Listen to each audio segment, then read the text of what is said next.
The Great Depression was a time of unprecedented struggle, yet amid the poverty, desperation and wandering, a small group of people mastered the art of survival in ways that most of us today would consider impossible.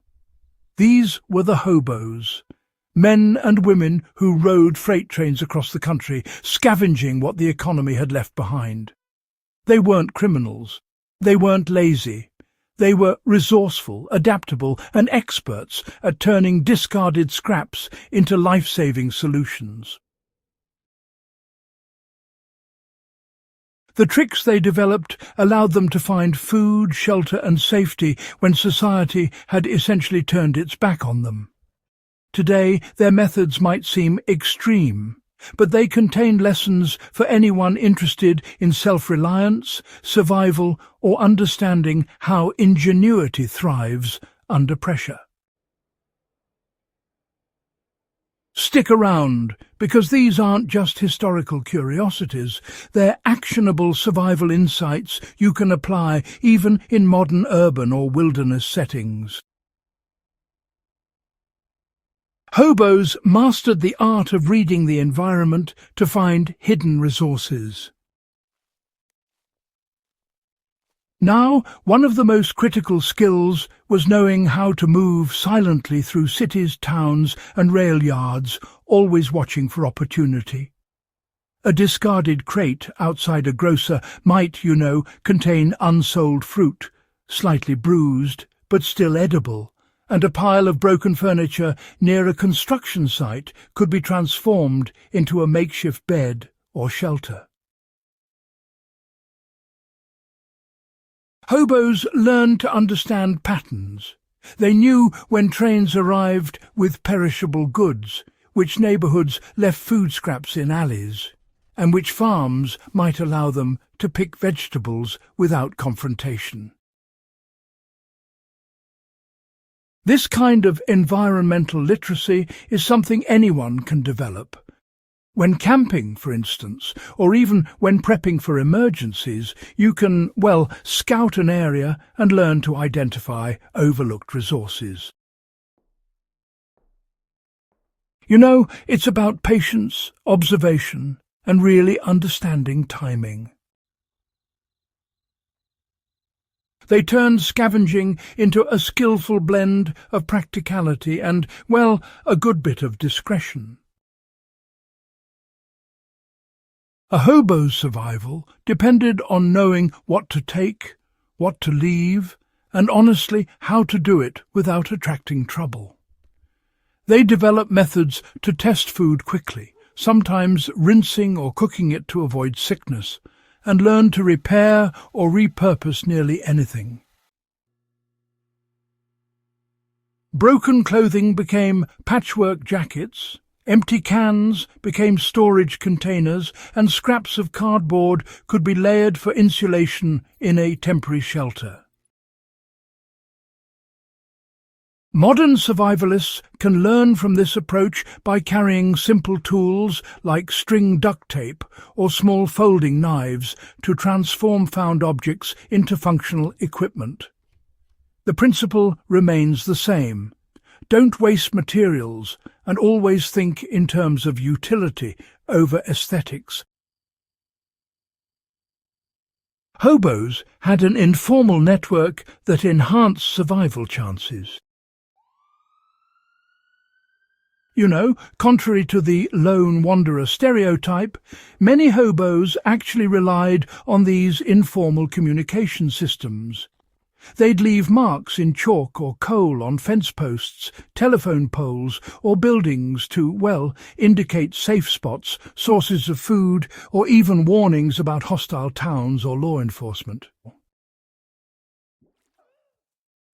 They also shared tips in what were called hobo jungles, these makeshift camps near rail yards, where folks could exchange information, trade items, or, learn new tricks from more experienced travellers. For modern preppers or outdoors enthusiasts, this really does emphasise the importance of situational awareness and community. Even a small network of like-minded individuals can, honestly, exponentially increase your safety, access to resources and knowledge. Finding food wasn't just about scavenging, it was about timing and creativity. Hobos were highly creative in turning what society discarded into nutrition. Railroad stations offered food left behind by passengers. Cans and jars discarded by shops often contained sealed food safe to consume after inspection. Many hobos carried basic tools, a knife or tin snips, to open containers or, harvest wild edibles along train tracks and riverbanks. Understanding the seasons and geography allowed them to harvest berries, nuts and greens that were overlooked by others. Today, anyone practicing urban foraging or wilderness survival can apply similar thinking. Know what's available in your environment, learn how to prepare it safely, and always combine knowledge with observation. Shelter was improvised with ingenuity and constant adaptation. Hobos rarely had access to permanent housing, so they relied on what the landscape provided. Freight cars, abandoned buildings, under bridges, and natural windbreaks became temporary homes. Insulating materials like old newspapers, blankets, or discarded fabric were, layered to maintain warmth during those cold nights.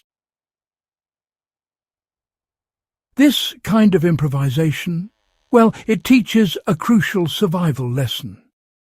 Shelter doesn't require a perfect structure. It requires understanding protection from the elements, using whatever materials are available, and honestly, constantly adapting to circumstances. Modern outdoor enthusiasts can actually replicate this by scouting natural shelters, using debris for insulation, and always, thinking about layers rather than luxury. The deeper lesson here is that survival really depends on skill, observation, and adaptability, not luck. The hobos who managed to survive the Great Depression, they weren't just lucky. They were highly observant, innovative, and always willing to try out practical solutions. They honed their skills through trial and error, developing strategies that worked even in the harshest conditions. These days, whether you're navigating urban uncertainty, practicing wilderness survival, or simply learning how to be more efficient and resourceful, the same mindset still applies. Scavenging, repurposing, and improvising. Those are skills that, honestly, transcend time. Applying these lessons today means, combining historical knowledge with modern practicality. By studying the techniques hobos used, you can better understand how to identify overlooked resources, make the most of what's available, and survive in low-resource environments. Carry basic tools to convert materials, scout locations carefully, and always think one step ahead in terms of timing, utility, and safety. You don't need to ride freight trains to practice these skills. Start small with urban or backyard exercises and gradually build the observation, improvisation, and resourcefulness that kept a generation alive.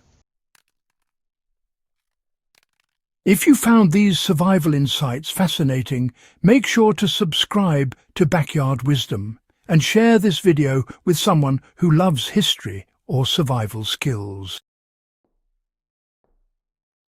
Understanding how hobos thrived during the Depression isn't just a lesson in the past. It's a guide for anyone wanting to turn ingenuity into a reliable path to survival.